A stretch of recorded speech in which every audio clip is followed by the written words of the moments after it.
Evet arkadaşlar, şu an Kırgızistan'ın dağlarında, yaylalarında geziyoruz. Burası da Kırgızistan'da Çuy ilinde, Çuy bölgesinde Kegeti yaylası diyebiliriz. Kegeti yaylası burada. Atlar gidiyorlar yukarıya doğru. Otlatmaya gidiyorlar. Çobanlar da. Burada gördüğünüz gibi işte manzara. Manzara çok güzel.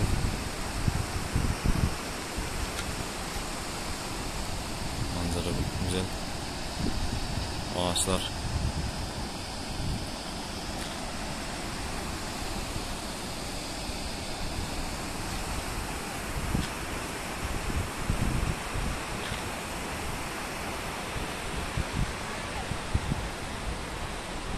Çam ağaçlar işte, çam ağaçları.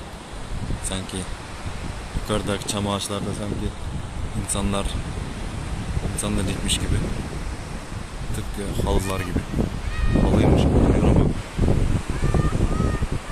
doğal olarak yani Allah'ın yarattığı şekilde bu şekilde.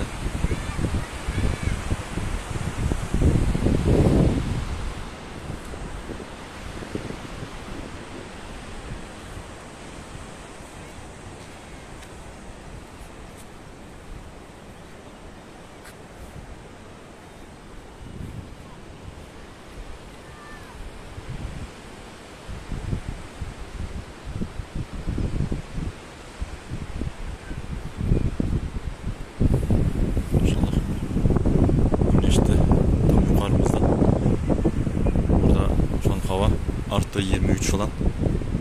Ama şehirde, Bişkek'te yani sıcak, çok sıcak. 30 derece. 30 derece civarı. İnsanlar yaz aylarında işte yukarıya doğru, dağlara doğru kaçıyorlar. Dinleniyorlar, piknik yapıyorlar. Buradan başkent Bişkek'e, yani Kırgızistan'ın başkenti Bişkek'e mesafe yaklaşık 70-80 kilometre.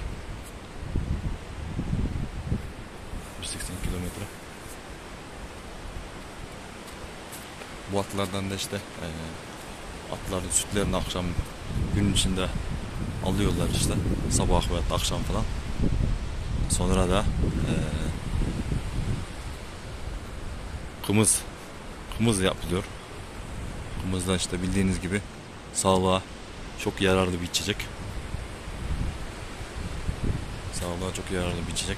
Atın sütü de içiliyor. At sütü de sağmal deniliyor. Ama onun ekşitilmiş hali de, yani işlenmiş hali de kımız oluyor. Kımız oluyor.